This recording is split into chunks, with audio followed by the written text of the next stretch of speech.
invitado de hoy es licenciado en farmacia, tiene un MBA, formación como coach, formación como coach en sistemas relacionales y formación en liderazgo.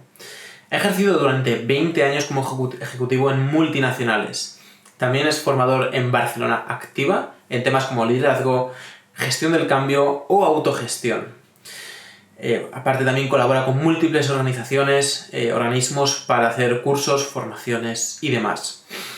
Además también ha escrito 3 libros: Mejor liderar que mandar, Qué hacer con tus miedos y Autoliderazgo en la vida y en la empresa. Yo lo descubrí a nuestro invitado a través de este libro, que es el de Mejor liderar que mandar, es la versión inglesa. No está nada mal para un libro tan estrecho, bastantes notas muy interesantes, y en esta ocasión he tenido el placer de hablar con este autor, en el que trae un punto de vista muy experimentado desde la formación, desde el entender las cosas, no desde el comprenderlo de una forma teórica, sino el sentirlo a través de su experiencia como formador y también como ser humano, obviamente, y es un poco lo que hablamos de su recorrido, de ciertas herramientas, hablamos de la perspectiva que hay que darle a ciertas cosas. Y deciros, bueno, que de este último libro que ha sacado, el Autoliderazgo en la empresa y en la vida, yo me lo he leído en el ebook, entonces no puedo enseñaroslo en formato papel, pero que sepáis que hay un regalo en este podcast en forma de sorteo, donde vamos a sortear uno de estos libros, así que tendrás que seguir escuchando el podcast para saber cómo poder optar a este libro, que deseamos que te guste y que sea en formato papel, salvo demanda. Por lo tanto, os dejo con el invitado, que en esta ocasión es Jorge Cuervo. Hola Jorge, bienvenido al podcast de Falla con Éxito. Encantado de hablar contigo, como siempre. De alguien como tú, que tiene tanto contenido, que ha trabajado durante décadas con individuos, con organizaciones, que ha instruido de múltiples formas, inclusive obviamente a través de tus libros. Quiero empezar ya en el meollo. Tenemos muy poco tiempo y tengo un montón de preguntas desde hace mucho tiempo que Vamos allá, venga, adelante. Propuse estar aquí. Y voy a empezar un poco con soy muy gallego, ¿no? Es la pregunta para abrir más preguntas, pero que me parece muy interesante porque normalmente siempre se suele preguntar el qué hacer, cómo debería. Y tengo la creencia de que muchas veces si nos dicen las 2 o 3 o 4 cosas que no hacer en cualquier actividad o en dónde poner el foco para no meter el pie en el agujero, ahorraríamos mucho tiempo muchas veces. Y la primera pregunta es, ¿qué te pregunta de menos la gente o las organizaciones con las que trabajas que tú consideras súper importante y que incluso a lo mejor tú luego insistes, pero que ellos inicialmente no le dan esa importancia? Y esta pregunta es buena porque esta pregunta la descubrí cuando trabajaba como consultor. Antes de meterme en... Yo antes de ser consultor había sido directivo, pero cuando estás dentro del lío no te das cuenta. Luego pasas a ser consultor, lo ves desde otro lado y ves cosas que antes no veías. Claro, luego cuando acabé en el mundo del coaching es cuando encontré explicación a esas preguntas, ¿no? Pero las preguntas claves son: ¿por qué la gente no hace lo que se le dice? ¿Por qué la gente no hace lo que dice? ¿Y por qué la gente no hace lo que le conviene? Si tú desde fuera te planteas estas preguntas y no tienes respuesta, es que falta información importantísima. ¿Vale? Porque cuando tú desde fuera lo ves y dices, bueno, pues si esto les convendría, ¿por qué no lo están haciendo? ¿No? Es que algo no sabes. Entonces, esas son las preguntas que tú te haces desde fuera y que nadie nos hacemos ante un tema que nos preocupa.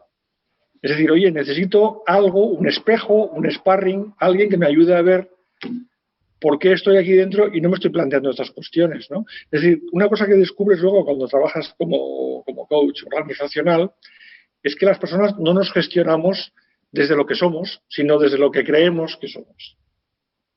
¿Vale? Y ahí es donde está el follón. Claro, si tú te crees que eres una cosa y eres otra, no te haces las preguntas adecuadas. Sí, de hecho es algo que hablas vas cerrando el círculo. En tu último libro sobre el tema de las identidades. Y bueno, hablas de las dos cosas, ¿no? Un poco aparte de identidades y por otra parte que no somos lo que sentimos, que muchas veces pensamos que somos esa emoción, ¿no? O sea, yo juego al póker profesionalmente, amistades mías juegan al póker profesionalmente, a veces las cantidades, los días, los meses perdiendo, etcétera, y pensamos que somos esa emoción, pero en el fondo seguimos siendo los mismos, el valor sigue siendo el mismo, simplemente que tienes una emoción determinada por lo que sea, pero eso no cambia. hay una de las tres que bueno, todas son súper fascinantes e importantes, creo yo, pero hay una que es la de ¿por qué no hacemos lo que nos conviene? Que de hecho, bueno, de hecho nombras varios libros, en tu último libro haces un par de referencias a libros que también he leído, como ¿por qué las cebras no tienen úlceras? Ajá. Que de hecho Leo Marguets, que estuvo en este podcast, me lo recomendó, brutal. Y ya creo que es un poco por debajo de los tiros, pero querría saber tu opinión de por qué crees que no hacemos lo que nos conviene, incluso cuando sabemos lo que nos conviene. Mira, las personas nos creemos que somos lo más guay que hay en este planeta, ¿vale? Pero lo cierto es que somos un experimento en marcha. Entonces, somos seres que estamos evolucionando y hemos llegado a un cierto nivel de evolución y damos para lo que damos. Entonces, estamos a medio hacer.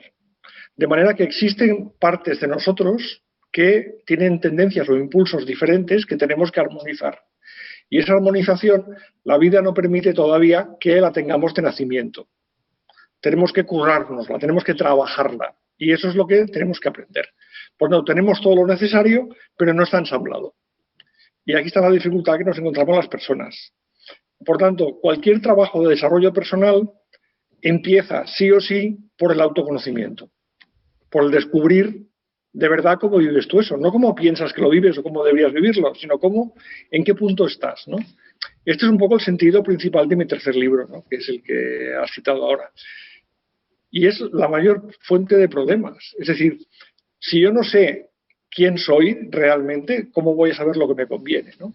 Entonces aplicamos modelos que compramos a otros o que vemos que funcionan por ahí, que le funcionan bien a otra persona, que no eres tú.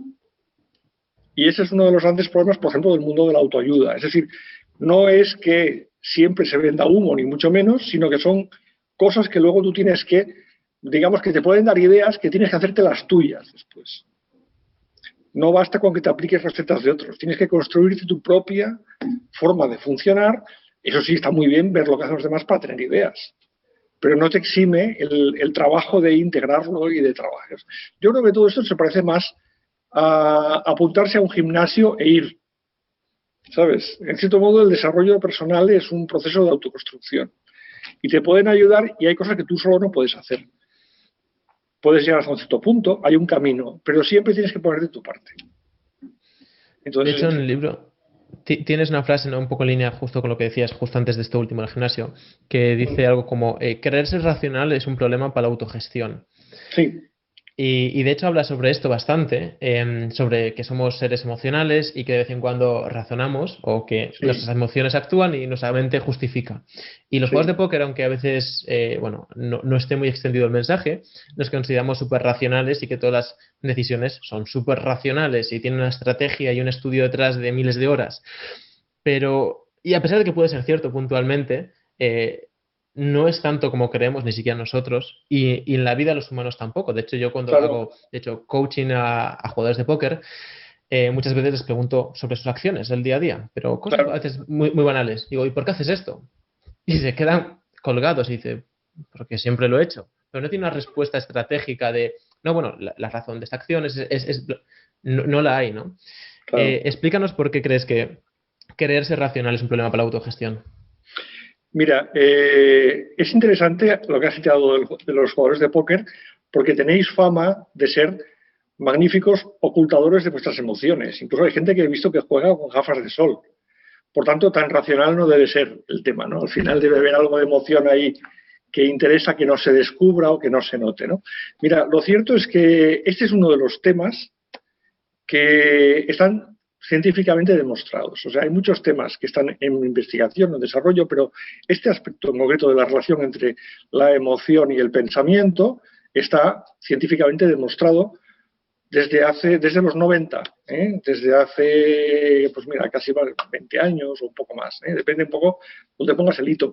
El hito inicial es un libro que publicó Antonio Damasio el año 94, 95, que se llamaba El error de Descartes, que recogía investigación que había hecho él y que habían hecho otros, y que luego eso abrió un camino, y en un momento dado, Antonio Damasio en ese libro se atreve a afirmar que el ser humano no es un ser racional, es un ser que razona sobre una base emocional previa. O sea, primero sientes y luego piensas. De manera que tú no puedes distinguir entre la emoción y el pensamiento porque es un todo, y según cómo sientas, piensas diferente de la misma situación. Una situación igual, vivida desde el miedo o desde la ilusión, lleva a pensar diferente sobre ella.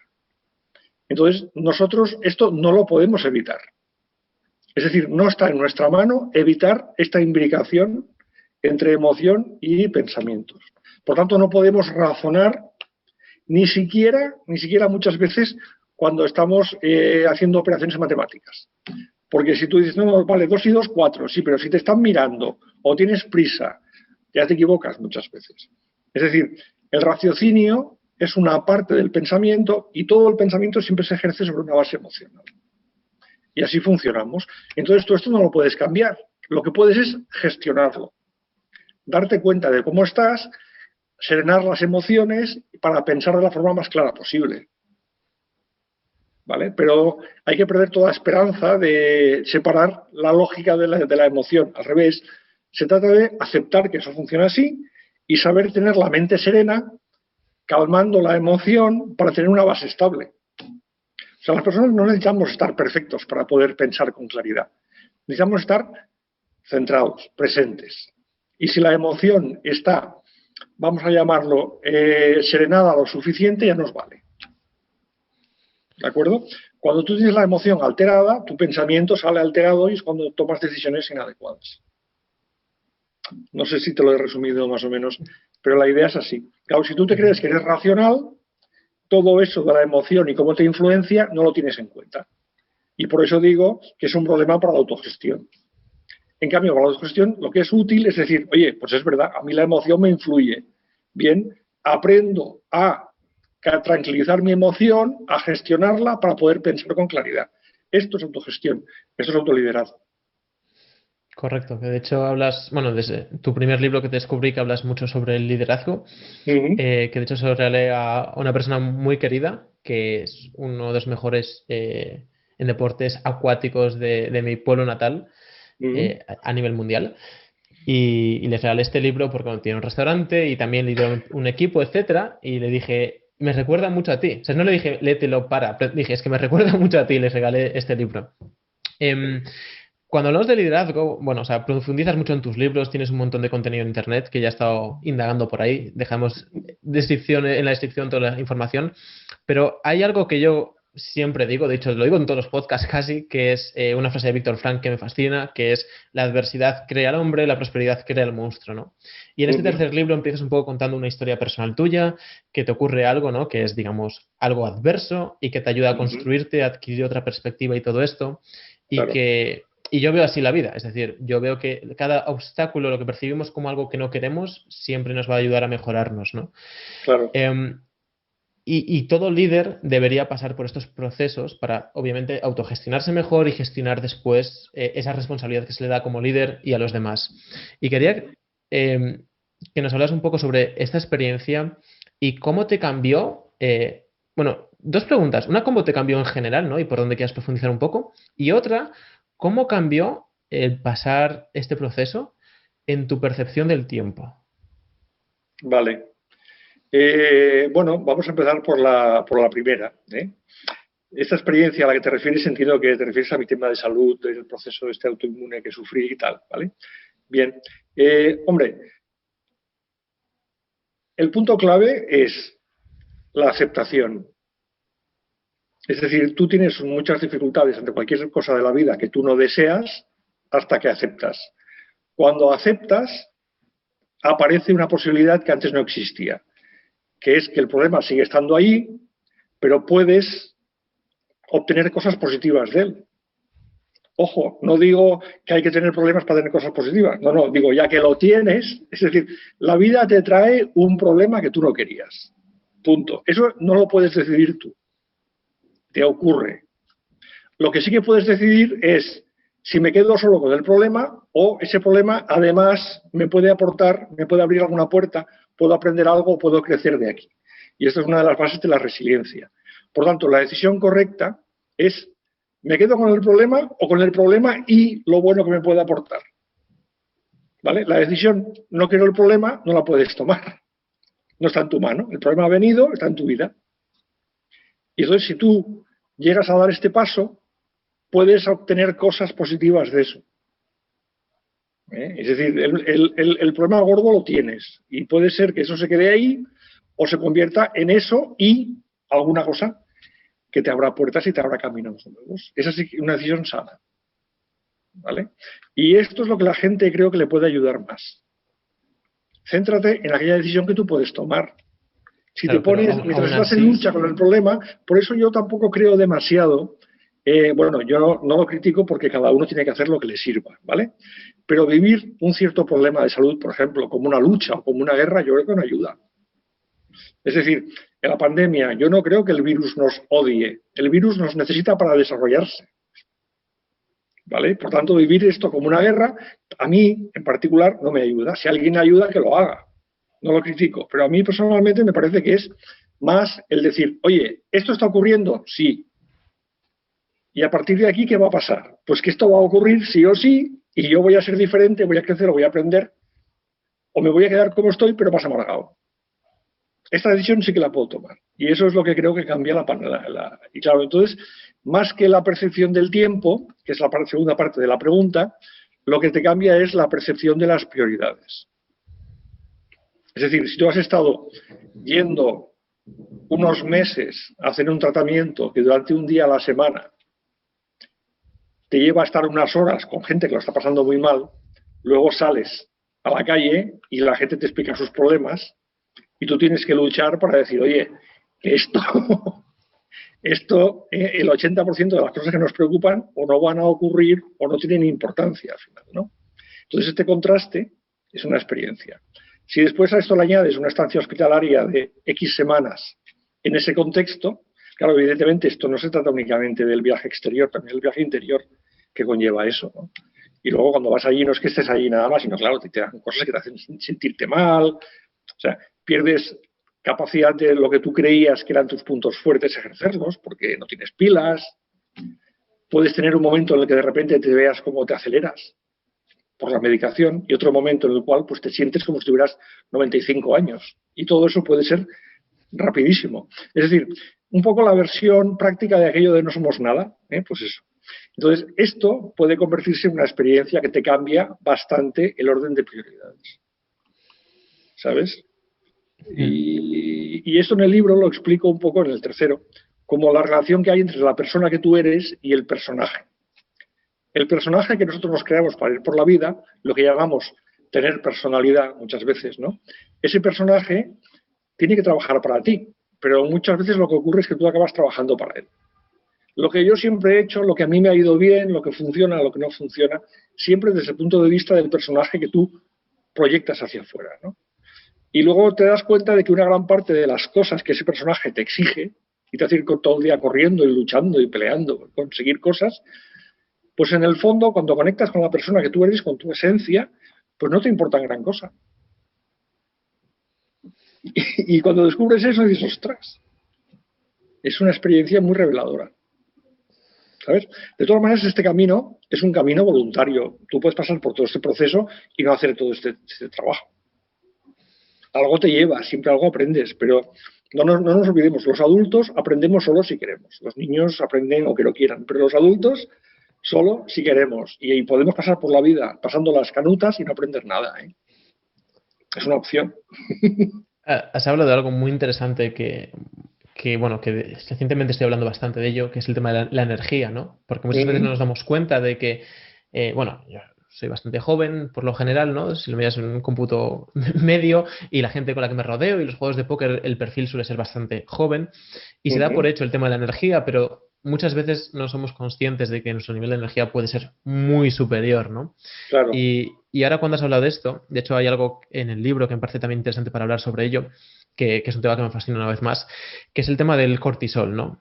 Porque creo que no, o sea, lo sabrás mejor que yo, que hay un montón de estudios ya en Estados Unidos hechos sobre las enfermedades y los problemas que acarrea, el estrés constante, etcétera.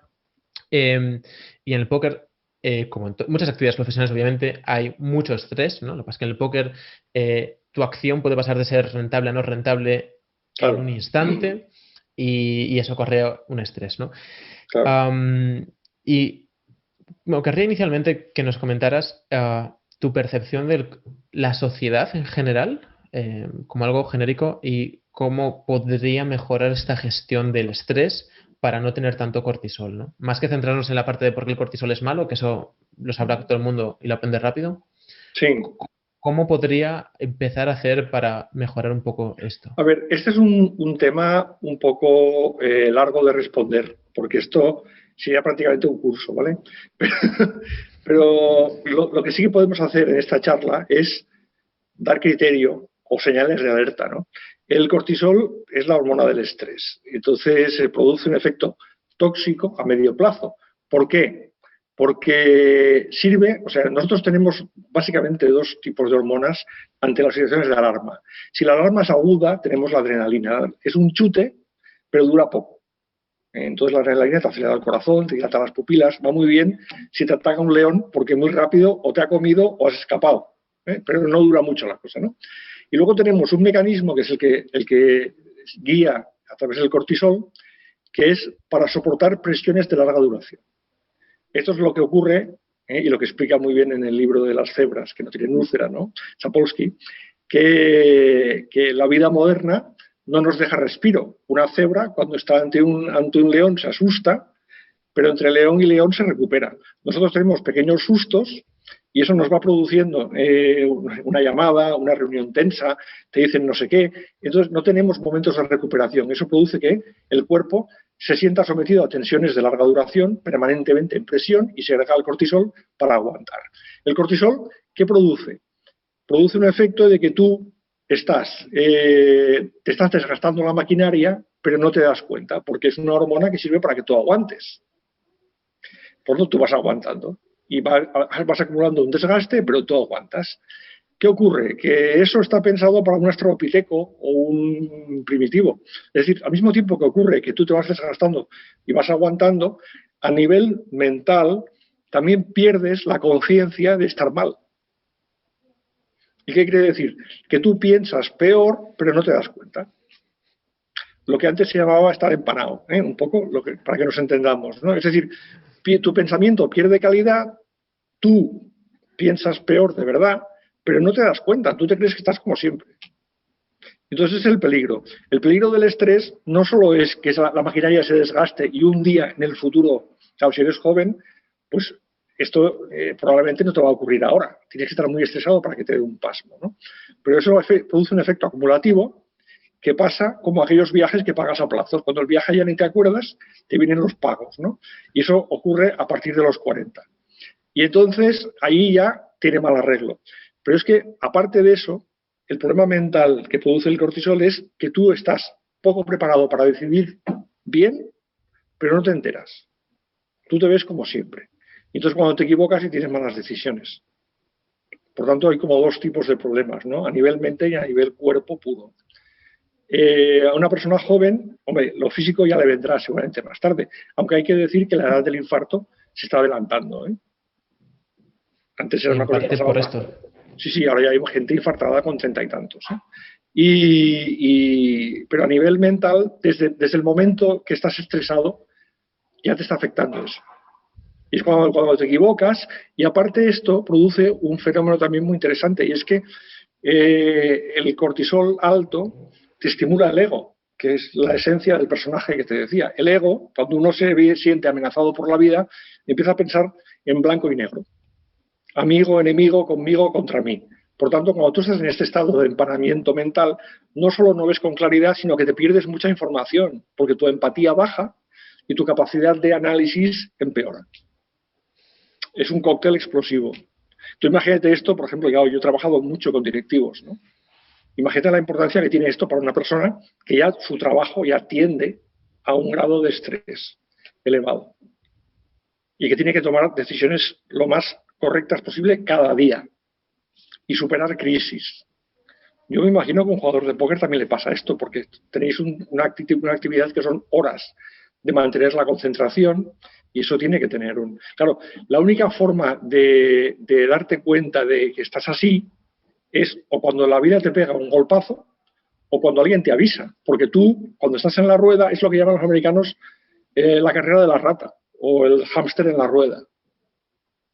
Y ante eso, cuanto más presionado te sientes, más haces uso de tus viejos trucos. y empiezas pum, pum, pum, y eso no se acaba nunca.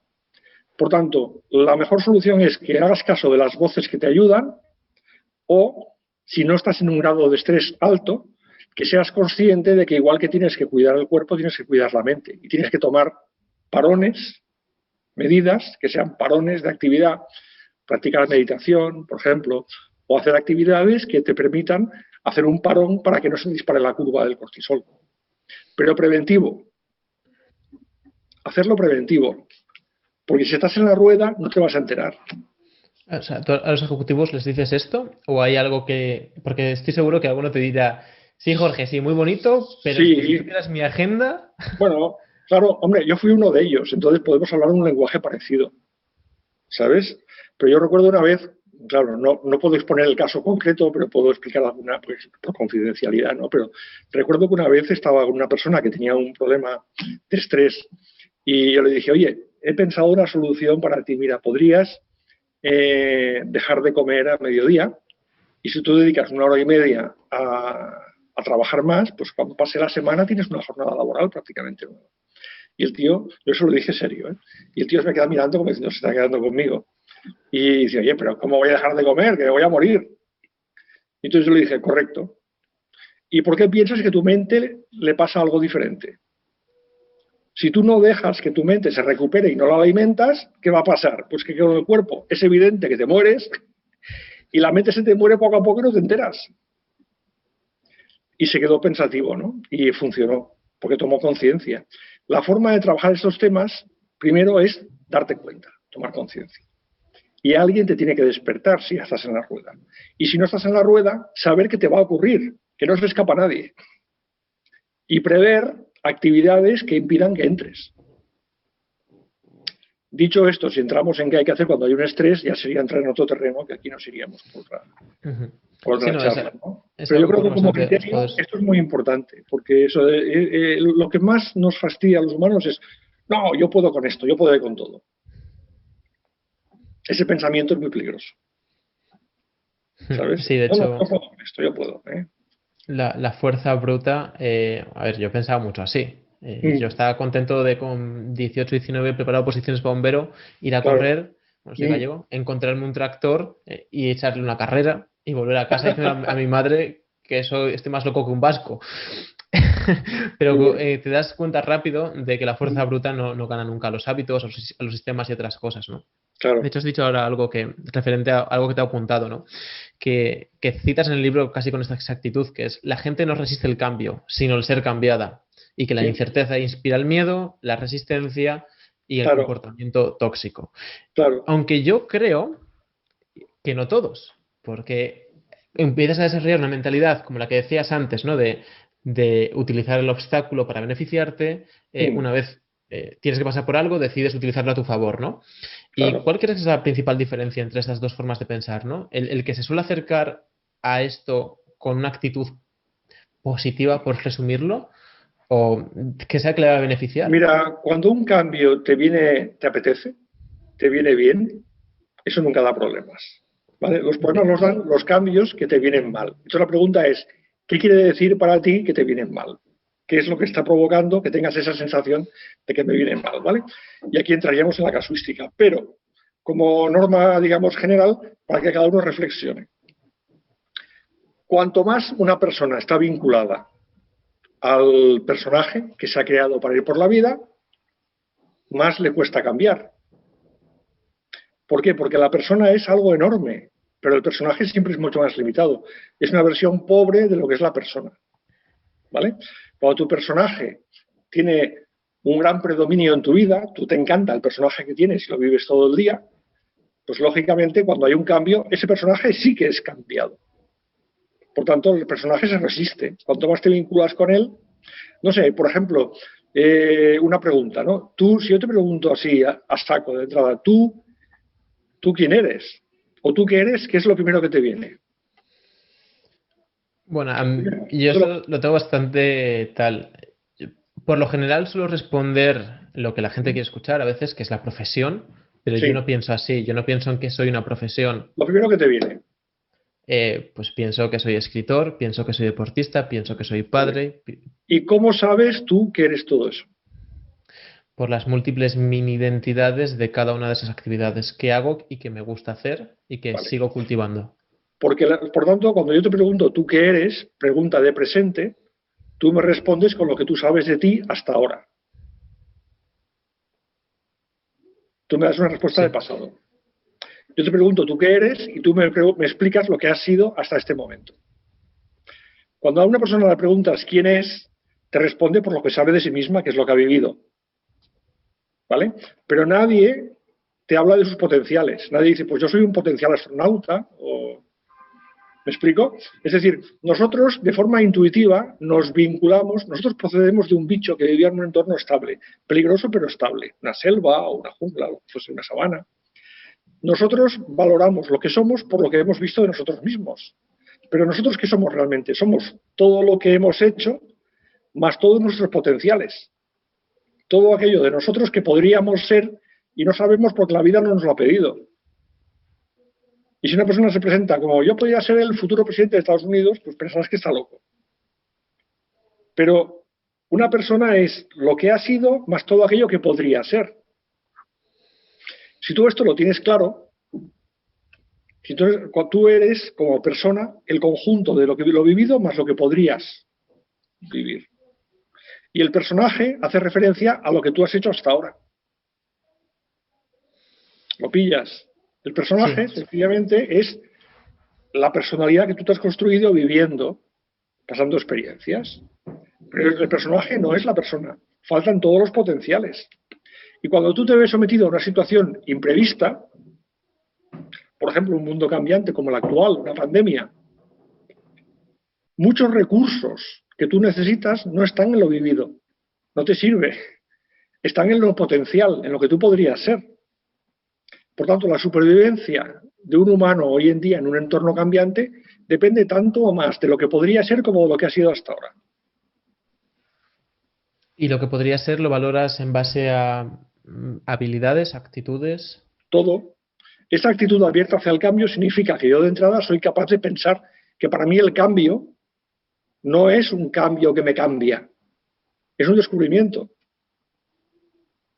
Y esta es la diferencia. Del potencial de ti mismo. Claro, cuando yo soy yo ante una situación nueva y me doy cuenta de que lo que he vivido hasta ahora no me da herramientas, tengo que descubrir nuevas posibilidades en mí. Si yo me cierro a eso, el cambio me duele. Pero si yo veo que este cambio se convierte en una oportunidad de aprender cosas de mí que yo no sabía, ese cambio se convierte en descubrimiento. Y eso duele menos. Claro, sí. Un cambio no querido y tú ves solo un cambio no querido, duele mucho. Es un poco lo que siempre se dice de los chinos, que la palabra de crisis y oportunidad es la misma. Es decir, siempre una situación nueva. Nosotros tenemos una mente que por historia, cuando viene una situación, lo primero que hace es mirar en la maleta, el archivo, y dice, a ver, ¿qué tenemos por aquí que podamos utilizar? ¿Vale? Y lo primero que hace es buscar esas herramientas del pasado. Cuando se da cuenta que no tiene ninguna que le sirva, lo primero que hace es decir, no, esta situación no es tan diferente. Si aplico esta que ya tengo, seguro que funciona. Cuando hacemos eso, nos pegamos la castaña, pero lo hacemos. ¿Vale? Y cuando nos damos cuenta de que ninguna herramienta de verdad nos sirve porque la situación es distinta a lo que hemos vivido hasta ahora, es cuando nos ponemos a inventar. Cuando una persona es rápida haciendo este proceso, decimos que es flexible.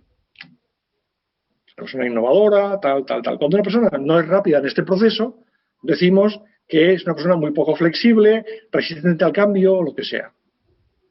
¿Vale? Y funciona de esa manera. Por tanto, esto es muy importante porque esto es una musculatura y se puede entrenar.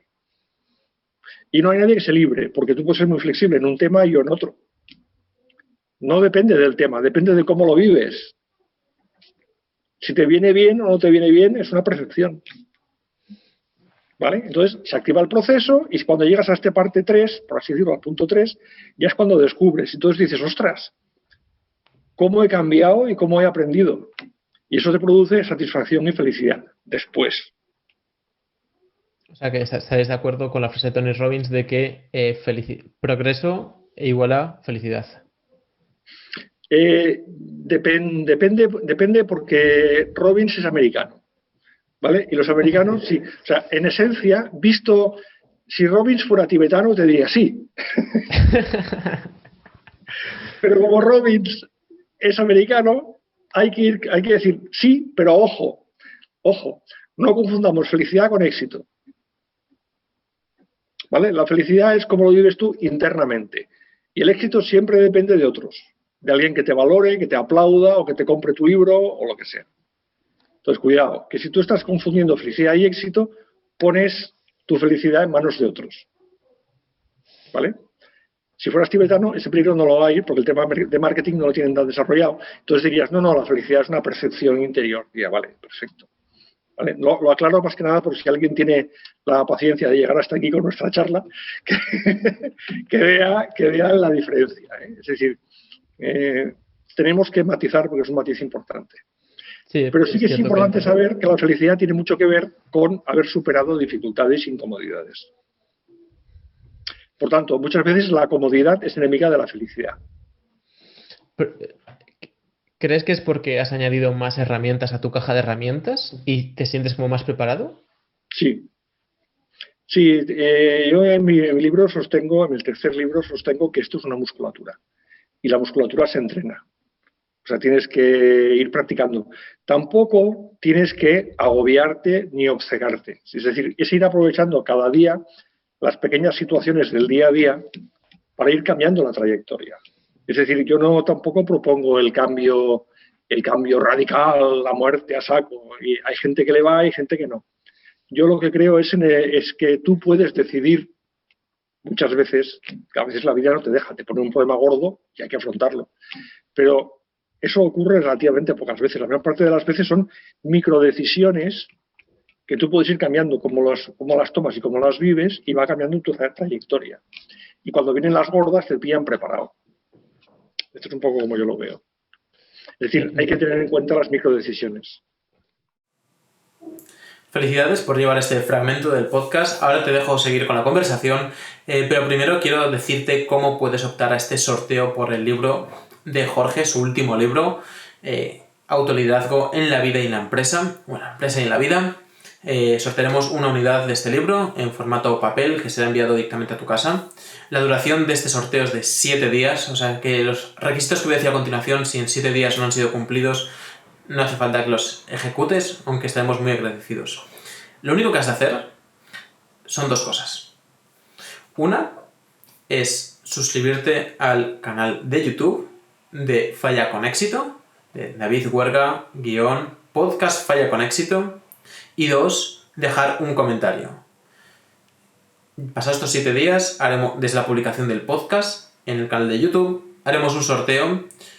Haremos una publicación del vídeo con el sorteo para que todo el mundo se quede tranquilo con el mismo, y habrá un ganador que será contactado para recibir este libro. Te dejo seguir escuchando la conversación. Es decir, hay que tener en cuenta las microdecisiones. En el libro hablas de un término militar, no sé, creo que americano de hecho, que es VUCA, ¿no? Que Sí. dice, siglas de volatilidad, incertidumbre, complejidad y ambigüedad. Exacto. Y lo leía y pensaba, no, esto es un término del póker. O sea, es volátil, hay mucha incertidumbre porque, bueno, especialmente hasta hace poco, las leyes del póker iban cambiando, te suben la comisión aquí, allí, bueno, era todo muy, muy cambiante en ese sentido, por parte de las salas de los gobiernos reguladores, de los juegos que podías jugar, etcétera. Es mucho más complejo de lo que la gente puede llegar a creer jamás, y es muy ambiguo porque es una interpretación, es subjetivo, es información incompleta, ¿no? Y bueno, de hecho hablas que, bueno, que es lo que estaba hablando antes, de cuando entramos en el modo reactivo, entramos en el sistema simpático, etcétera, etcétera.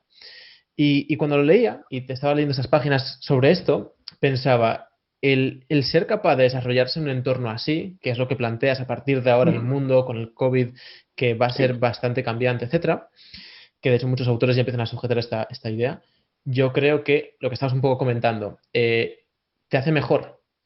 Si eres capaz de desarrollarte en un entorno con estas características y te sientes cómodo contigo mismo, eres mejor por un poco lo que veníamos hablando anteriormente, de que hay una nueva situación, la afrontas lo mejor posible, ¿no? O sea, te pongo un Claro, ejemplo muy tonto. claro. Yo cuando era pequeño y había una película de soldados y que estaban ahí en medio de una ciudad llena de malos, yo siempre pensaba, a ver, esconderos donde sea y quedaros ahí un par de años, ¿sabes? En plan, y salían y se movían y de aquí para allí, y digo, pero es que os van a matar. Claro. Pero un poco al revés, es el concepto militar, ¿no? O sea, el movimiento es vida, si te quedas quieto, estás muerto. Y el siguiente pensamiento es, ya, pero es que si algo estoy más expuesto, y es en plan, claro, es mucho más volátil, ambiguo, hay incertidumbre, etcétera, pero si tienes las habilidades desarrolladas. Sí. Mira, aquí habría dos comentarios que son muy, muy importantes, ¿no? El primero es que cuando pasan estas cosas te dan oportunidades de descubrir cómo funcionas y de aprender y de crecer. Pero eso siempre es una opción, no es una obligación. O sea, hay gente que no lo hace y están en su derecho. Por tanto, lo de ser mejor sería discutible, porque ser mejor significa un juicio de valor que en un entorno cambiante te cambian los parámetros, los ejes. Y lo que es mejor en un momento igual no lo es en el siguiente. ¿Vale? Entonces hay que ir con cuidado con esto. Yo creo que más que ser mejor o peor es ser más consciente y ser más conocedor de cómo funcionas realmente y ser más empático y más conectado con la gente que te rodea. Eso sí, cuanto más puedes manejar tú al personaje, más distanciarte de él, más aumentan estas cosas y eso a su vez te da mejores posibilidades de afrontar la siguiente movida. ¿Vale? Eso sería el primer comentario. El segundo comentario es el de si me escondo o si me expongo. ¿Vale? En un mundo buca, nosotros somos muy conscientes de los riesgos de exponernos. Pero el mundo buca hace que los riesgos de no exponerse a veces sean peores. Es decir, yo trabajando mucho con clientes lo hago, ¿no? Visualizar los riesgos de dar un paso es muy claro. La gente es consciente y por eso le da miedo el cambio. Pero lo que no hacen es visualizar los riesgos de quedarse y no dar el paso. Que a menudo son peores y luego tienen más miedo de eso que de dar el paso.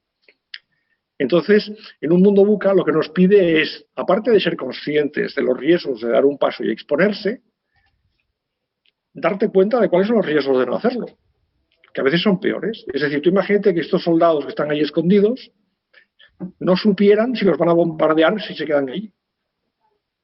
La decisión ya no es, ¿cómo me expongo más? ¿Si salgo o me quedo? La decisión es, si me cae la bomba, ¿cómo prefiero morir? ¿En movimiento o parado? ¿Vale? Porque no sabes qué es más peligroso, si salir o quedarse. Y esa es la diferencia del entorno buca. El entorno buca es tan variable, tan ambiguo, que no sabes nunca qué es mejor, si salir o quedarte. En el búnker pues te puede caer la bomba allí, ¿no? Y al favor los que se salvan son los que han salido. Entonces, hay que liberarse de esta forma de pensar que hemos tenido todos hasta ahora, porque nuestra educación es esa. ¿Sabes? Y eso es lo que, cuando lo aceptas, es liberador. Porque eso de las comidas de coco, de, ostras, si salgo y hago esto y tal, en realidad la cuestión es, ¿qué te resuena? ¿Qué es lo que sientes más que es tu camino? Y cuando puedes conectar con eso, claro, nadie te garantiza que vayas a sobrevivir la batalla. Tampoco si te quedas. Claro, hay mucha gente amargada. ¿Sabes? La zona de confort, la famosa zona de confort, se puede convertir en tu ataúd o en tu campo de concentración mental. Yo he conocido mucha gente. Hay una frase de Shakespeare que lo dice muy bien. Dice, hombre, los valientes mueren una vez, pero los cobardes mueren 1000 veces, o mueren cada día. Algo así. ¿Sabes? Porque es una agonía, todo el día tu vida es una agonía. Bueno, es lo que tienen las temporadas buca. Bueno, las épocas buca, que yo creo que esta nuestra va a ser larga. No creo que el virus haya hecho nada más que acelerar lo que ya estaba produciéndose. ¿Sabes? Ya estaba ¿A nivel económico todo. Hablas? A nivel económico, tecnológico y social. Las tendencias ya eran las mismas. Teletrabajo, la forma de relacionarse la gente más a través de redes, todo eso estaba pasando ya. Lo que ha hecho el virus es que lo que iba a ocurrir igual en 5 o 10 años lo haya ocurrido en 1.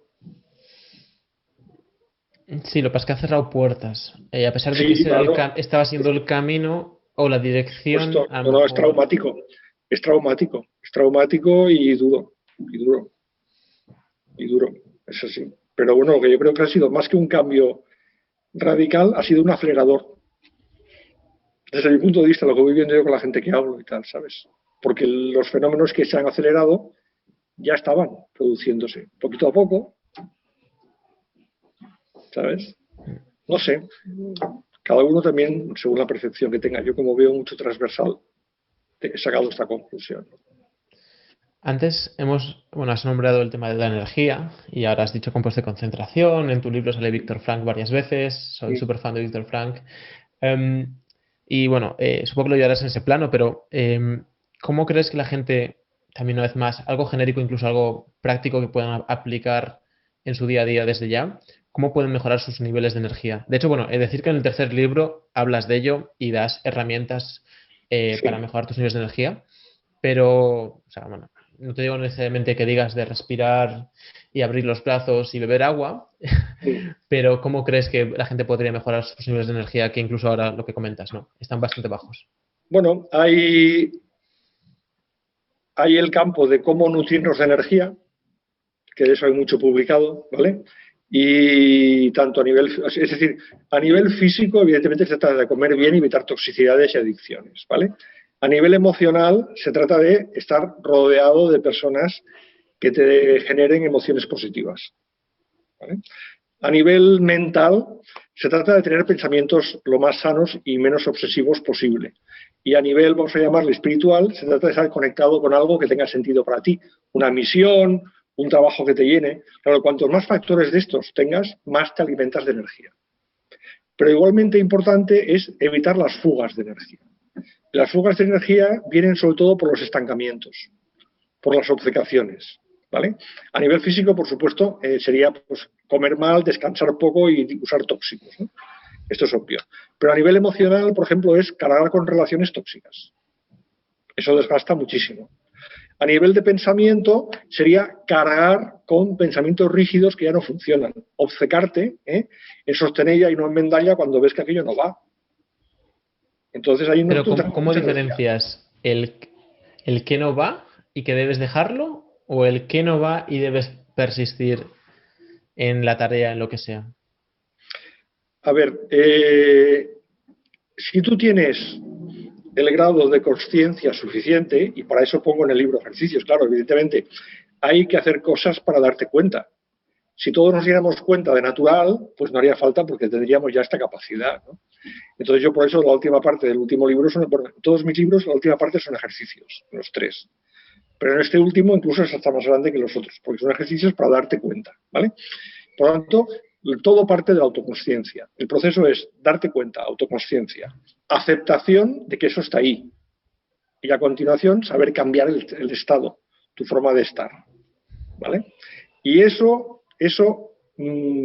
si no tienes la suerte de que alguien te despierte en un momento dado, y lo normal es que esto ocurra alguna vez, pero no permanentemente, puedes estar pendiente de que la gente te vaya despertando. Porque muchas veces, incluso cuando tú estás obcecado en la carrera de la rata que decía antes, te lo dicen y no te haces caso, no te enteras, tú persistes, ¿no? Entonces, la forma de hacerlo es activa. Tú tienes que querer hacerlo. Y esto es lo que marca la diferencia. Es decir, yo les pido a mis clientes y trabajo con ellos que durante el día se obliguen a tener momentos de conciencia. Parones breves, o sea, no que te cambien la agenda, estar una hora meditando, no, no. O sea, tú cada X horas, cuando coincida que no tienes una reunión, una llamada, lo que sea, te pones una señal en el móvil y paras un minuto o dos.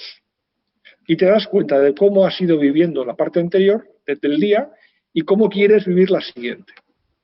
Y esto 4 o 5 veces diarias. Y esos son parones en la cadena de pensamientos que te permiten distanciarte. ¿Vale?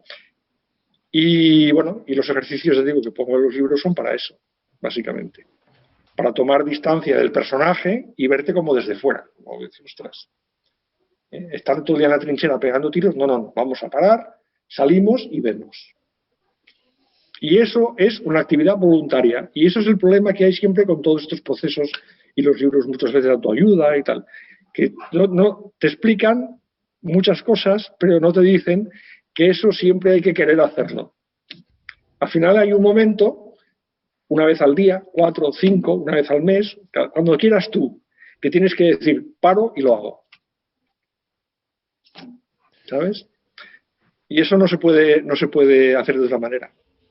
Entonces, el cambio sin que te cueste, hombre, se puede facilitar mucho los cambios, pero la energía la tienes que poner tú, aunque sea un poquito.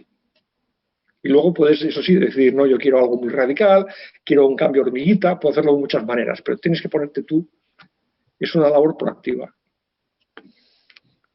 El segundo libro va, bueno, cambiando un poco de tema, va de Sí, miedos. sí, sí. Sí. Y he encontrado alguna cosilla por internet, ya que no me ha dado tiempo a leerme el libro desde que hemos decidido hablar. Y he sacado una frase muy interesante para hablar un poco, que nos puedes hablar un poco también de la perspectiva de ese libro, y quien esté interesado, pues obviamente se lo leerá. Pero dices, no te libras de los miedos, le sacas partido. Sí. Y me parece brutal, ¿no? Porque al final todos los seres humanos tenemos miedos, vienen de un sitio, vienen de otro, pero de forma natural tenemos miedos, claro, y son una herramienta y son súper útiles. De hecho, hablas un poco de eso, ¿no?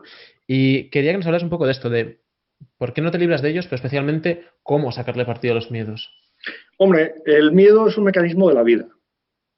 Y por tanto va en tu estructura base, en la placa base que tenemos implantada a todos los humanos por ser humanos, ahí va. Luego viene ya, como explico en el libro, que cada uno va eligiendo sus miedos en función de la vida que le ha tocado llevar. Las experiencias que has pasado, pues vas haciendo tu catálogo de miedos y coges miedo a una cosa y no a otra, y cada uno hace su propio repertorio de miedos. Pero el mecanismo del miedo es parte de la vida. Y suerte que lo tenemos. Suerte que lo tenemos. Porque si no, seríamos auténticos suicidas. Es decir, claro, tú imagínate que el miedo es el freno del coche. Yo te vendo un coche que te digo, oye, mira, este coche es divertidísimo porque le he quitado los frenos que son un rollo. Solo corre. ¿Tú me lo compras o no? No me lo compras. Sin embargo, todos estamos encantados de que el miedo salga de nuestra vida, que se vaya. El miedo no se va porque es un mecanismo que tenemos nuestro. Es como si dijeras, es que mi hígado me cae muy mal. Pues, es parte de ti. ¿Me entiendes lo que quiero decir? El miedo está ahí. Entonces lo que hay que hacer es que trabaje para ti. Cuando tú el miedo no lo escuchas porque te hace sentir mal, te va gritando cada vez más, porque la obligación el miedo es un software que te avisa de que algo es peligroso para ti. ¿Por qué? Porque está en la lista, porque tú lo viviste de esa manera, o alguien te lo ha contado, o te lo ha enseñado de esa manera. Entonces el miedo es un vigía que está en el barco, en la cofa, con una lista. Estos arrecifes, un iceberg, no sé qué, tal. Y cuando ve algo que se le parece, da la alarma. Y si ve algo que se le parece, pero no mucho, por si acaso también. Porque es mejor que avise que no que se calle y el barco se hunda. Claro, cuando ese vigía da la alarma, si el capitán del barco no le hace caso, el vigía, ¿qué hace? Grita más. Y si al final el vigía ve que no le hacen caso, va y sabotea las máquinas para que el barco pare. Y entonces nos sentimos muy mal y el miedo nos bloquea. Claro, si tú a ese miedo le dices, vale, explícame, ¿qué has visto? Pues mira, yo creo que es un arrecife. Vale, ya me hago cargo, retírese. Si el capitán, en la consciencia, se hace cargo del tema, el marinero ha hecho su trabajo. Entonces, es útil, ¿sabes? Y entonces es una forma de desarrollar el liderazgo personal. Porque cuando tú estás ante el miedo, tienes la virtud de que no puedes mirar para otro lado. Estás frente a algo que te está haciendo sentir incómodo. Aquello es real, porque yo no creo en los miedos imaginarios. Yo creo que el hablar de miedos imaginarios es un error. ¿A qué te refieres con miedos imaginarios? Sí, hay mucha gente que llama miedos imaginarios a que algo que puede estar ahí, pero que no lo sabes seguro, ya te actúe como real, ¿no? Es decir, yo creo que el miedo, si lo sientes, ya hace su efecto. Por lo tanto, el miedo es real siempre. Lo que hay son miedos de causas imaginarias. Eso sí. Pero si tú crees que un miedo es imaginario, te sientes peor. Y tú tienes que saber que el miedo nunca es imaginario. Si lo sientes, es real y te afecta. Otra cuestión es que la causa sea imaginaria o sea real. Esta diferencia es muy importante. ¿Vale? Porque si yo tengo un miedo y no sé qué hacer frente a él, el miedo crece, yo me hago pequeño, me siento peor, eso me afecta a mi autoestima y afecta a mi autoconfianza. Por tanto, ya tengo 4 problemas. Aparte de la causa del miedo, que sea real o no, tengo que me siento mal, que tengo menos autoconfianza y menos autoestima. ¡Hala! Con todo ese paquete, gestiónalo. En cambio, si ya aparece un miedo y yo sé qué hacer, yo crezco, el miedo se hace más pequeño, eso aumenta mi autoconfianza y aumenta mi autoestima. Por tanto, el miedo puede ser causa de un proceso constructivo o de un proceso que te merma. Pero el miedo no es el proceso. El miedo es el mismo. ¿Vale? Interesante. Claro, si te sale el león Pepe, que te va a comer, o tú piensas que te puede comer, claro, menudo susto, ¿no? Y a partir de ahí, ¿tú qué puedes hacer? Manejar tu proceso. Ese proceso te llevará a afrontar o te llevará a hacerte pequeño y a encogerte. Pero el miedo es un proceso. Y tú lo puedes trabajar. El león es otra cosa. El león está ahí. Claro, ¿qué es mejor? ¿Que el león esté ahí y tu proceso te haga débil? ¿O que el león esté ahí y tu proceso te haga fuerte? ¿Vale? Claro, sin duda fuerte. Claro. Ahora, que aparezca un león y tú digas, no pasa nada, pues tampoco sería práctico. Digas, no, yo creo que un león no debe ser. No pasa nada. Suicidio total. No, hay que darse cuenta de que hay una posible amenaza. Que luego lo sea o no lo sea, ya lo verás. Pero de momento, ahí el miedo te está haciendo consciente de algo. Por tanto, yo no le quitaría el freno al coche. ¿Sabes? Entonces, librarse del miedo, yo en mis cursos lo digo, librarse del miedo no es un objetivo de este curso. Por lo tanto, el que quiera librarse del miedo, aquí no es. Aquí lo que hacemos es, cuando viene, lo aprovechamos lo mejor posible. Claro, porque estás por algo. O sea, al final es una emoción humana y tiene su sentido, como todas las demás. Claro. Es como esas cosas de que el amor te hace débil o el amor te hace fuerte. Pues las dos cosas. Claro, depende de qué proceso activas a partir de ahí, ¿no? Entonces, por eso yo hablo mucho de autoliderazgo. Eso fue un poco lo que me llevó del primer libro que tú en su momento descubriste al tercero. Entonces, el camino ha sido un poco ese, ¿no? Porque lo que tú tienes de líder es cómo se manifiesta en los demás el impacto de cómo tú estás como persona. Es decir, el liderazgo es una proyección de tu autoliderazgo. Si tú te autolideras muy bien, quizás no basta para que los demás te hagan caso, te sigan. Pero sin eso, no te hacen caso. Y esa es la forma de funcionar. Es condición sine qua non. Cuanto más liderazgo personal tienes tú, más autoliderazgo, más probable es que tengas impacto.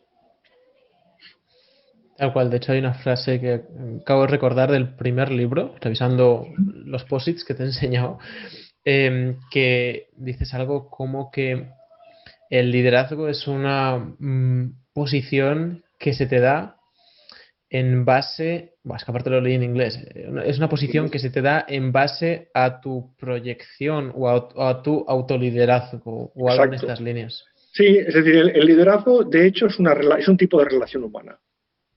Es un tipo de relación que se crea entre dos o más personas. Y esas personas confían en una de ellas para que las guíe o obtenga lo mejor de ellos como grupo. Claro, ¿en quién confías? Los news, cuando aparece el león, siguen al que corre más. Pero los humanos siguen a la persona que da la sensación de estar más presente, más capaz de pensar con claridad, que tiene más solidez en aquel momento. ¿Sabes? Y no importa que sea joven o mayor, hombre y mujer. Es la que en aquel momento da esa sensación. Incluso, uniéndolo a lo que hemos dicho antes, el que tiene más temple, que se suele decir, Claro. o el que más se desvincula de su parte emocional. Más que desvincularse, es el que más la tiene asimilada y digerida. Bueno, sí, quería más decir que no se deja llevar por ella de forma impulsiva, a lo mejor. Correcto, correcto. Pero no es tu enemiga, es parte de tu naturaleza. Lo que tienes que hacer es integrarla. Es decir, las emociones son energía. Y esa energía es útil. Claro, en un momento dado puede convenir controlarla y ponerle la tapa. Pero si eso dura demasiado es cuando aparece el estrés. Por tanto, cuando tú controlas las emociones, acabas generando un proceso de represión que produce estrés. ¿Vale? Entonces, a veces no hay más remedio porque hay una situación que requiere control. Si no hubiera control, sería un descontrol. ¿Vale? Pues cuando hace falta control, te controlas. Pero si el control es la única forma de manejar tus emociones, acabas con un estrés de caballo. ¿Vale? Es mucho mejor dejar el control para las ocasiones y siempre que puedas hacer un proceso que yo lo llamo de autogestión consciente. Darte cuenta de qué emociones tienes, aceptarlas y aprovechar esa energía. Eso se aprende. Para estos nuevos ejercicios. Es mucho más útil eso porque aquí no hay tanto control y tanta represión. Ahí lo que haces es integrar. Hay partes de ti que quieren lo mejor para ti, pero cada una a su manera. Entonces lo que haces es que hagan equipo. Eso se aprende. Y en eso se basan los programas de liderazgo que trabajamos con directivos o que se hacen con deportistas. O sea, no es algo que sea ciencia ficción. La gente que está trabajando en ciertos niveles de la empresa o los deportistas, empezando por los tenistas, que fueron los que empezaron seguramente al principio, hace 3 décadas que están aplicando técnicas de este tipo, que se han ido puliendo y según la neurociencia avanza, cada vez hay más y mejores, pero es eso, es decir, no es un invento de ahora. Lo que pasa es que la vida antes hacía recomendable esto y ahora con los tiempos buca, cualquier hijo de vecino lo necesita. Esa es la diferencia. Otra cosa es que luego quiera, pero nos hace falta a todos. Siendo como un poco el pionero, Timothy creo que se llama, por el juego interior del tenis, lo dices, ¿no? Gran Sí, obra. el tenis es un deporte endiablado, porque requiere mucha concentración y dura bastante, con lo cual da mucho tiempo para que tengas fluctuaciones, que es lo que ocurre en la vida. En la vida nunca estás como un pimpollo, tienes momentos muy buenos y momentos que no, pero no puedes estar siempre al 100%. Pues entonces en el tenis, estas fluctuaciones hacen que el estado emocional sea muy importante. O sea, imagínate lo mismo y que cada decisión te pueda costar miles de euros. Bienvenido Claro, al póker. claro, por supuesto. O ponte en un cirujano, que sus decisiones pueden costarte pues una vida o un riñón o cosas de este tipo, en sentido real, ¿no? ¿Has trabajado con alguien en el sector sanitario o un sector de este estilo? Sí. Sí, no es lo que más he hecho, pero sí he trabajado con algunas personas, sí. Con médicos, sí. Y luego he trabajado con laboratorios, pero más a nivel de directivos. Es que ahora que has dicho lo del cirujano, me he dado cuenta que creer que el póker es muy estresante me acabas de romper. O sea, se me acaba de caer y el de cirujano No. Es que lo es. O sea, cuando tú estás viviendo algo con pasión y estás metido en el fregado, lo tienes que vivir así, eso ayuda. Eso ayuda. Es decir, tú si una cosa no la vives con pasión, tampoco vas el 100% de lo que tú puedes dar. El tema es que tienes que tener momentos y saber cuándo, porque no puedes estar siempre al 100%, ¿qué más? El cuerpo tiene sus servidumbres y sus recuperaciones, ¿sabes? Entonces está bien que tú vivas el póker de esa manera. Ahora, relativiza mucho ver que hay otros que también, claro, es decir, oye, no sé, ¿quién tiene más estrés? ¿Un cirujano o más presión que se puede ir la vida de una persona? ¿O un minero que baja a 200 metros cada día? Que no sé si has bajado una mina, pero tela psicológicamente lo duro que es eso. O una persona que tiene que llegar a final de mes y no sabe cómo. Claro, no lo sabes. No lo sabes. Entonces, no hay un estresómetro que diga esto es peor que aquello, ¿sabes? Por ejemplo, hay un estudio que se hizo en Inglaterra. Hicieron 2 oleadas de ese estudio, se llaman los estudios Whitehall, porque lo hicieron los ministerios ingleses, y descubrieron que tenían más estrés los de abajo de la pirámide de mando que los de arriba. Porque el factor número 1 de estrés era la sensación de no dirigir tu vida. Los que estaban arriba tenían el estrés de tomar grandes decisiones políticas, pero decidían. Y los de abajo les pasaban cosas. No pintaban nada. Pues estaban peor de estrés y peor del corazón los de abajo que los de arriba. Cosa curiosa, ¿no? Esto fue muy revelador. Es decir, el factor clave es ese, es cómo yo siento mi vida. ¿Yo la dirijo o me pasan cosas? Modo prota o modo víctima, ¿no? Y ahí es un poco la... Entonces, eso nos da más pistas, más que poder comparar el estrés de un tipo o el de otro, ¿sabes? Vale, te voy a hacer unas pocas preguntas relativamente rápidas, porque nos quedamos sin tiempo. Venga. Que me gusta hacerle a todo el mundo. Primera es un libro que recomendarías a alguien. Pues probablemente sería el de Viktor Frankl, El hombre en busca de sentido. Por elegir uno, porque habría muchos más, pero este sería uno. Un valor o principio que impera en tu vida. Para mí es un valor el aprender, el descubrir. Yo tengo la sensación de la vida como camino de aprendizaje. No sé muy bien por qué ni para qué, pero así de claro. ¿A qué sueles decir que no? Últimamente suelo decir que no a aquellas cosas que me hacen sentir parte de una maquinaria porque sí. ¿Sabes? Antes yo era más del triunfo y del éxito y ahora soy más de ¿me resuena o no me resuena? Entonces las cosas que no me resuenan porque tocan solamente, suelo decir que no, más que antes. ¿Y cómo analizas tus errores personales? Soy bastante autocrítico de toda la vida. Y ahora lo único que he hecho ha sido ponerle técnica con las cosas que he ido aprendiendo, ¿vale? Pero lo más importante no es eso, lo más importante es que estés rodeado de gente que te diga cosas que te hagan pensar. Porque cuando uno tiene el ego muy gordo, tiene tendencia a rodearse de personas que te dicen lo que quieres oír. Entonces es importante mantener gente alrededor que te diga cosas que te incomoden. Para plantearte, ¿será verdad esto? ¿Estoy haciendo esto? ¿De verdad estoy actuando así? Eso no tiene precio.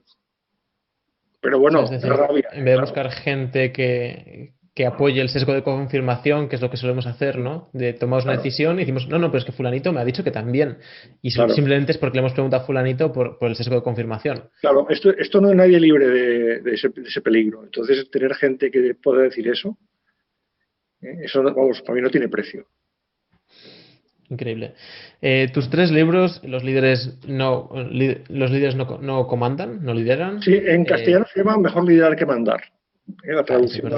Es que lo tengo en inglés. En inglés, el americano, pero los americanos, claro, le han puesto el título un poco a la americana. Aquí se llama Mejor liderar que mandar. Sí. El segundo sobre miedos, si me puedes ayudar. ¿Qué hacer con tus miedos? ¿Qué hacer con tus miedos? Correcto.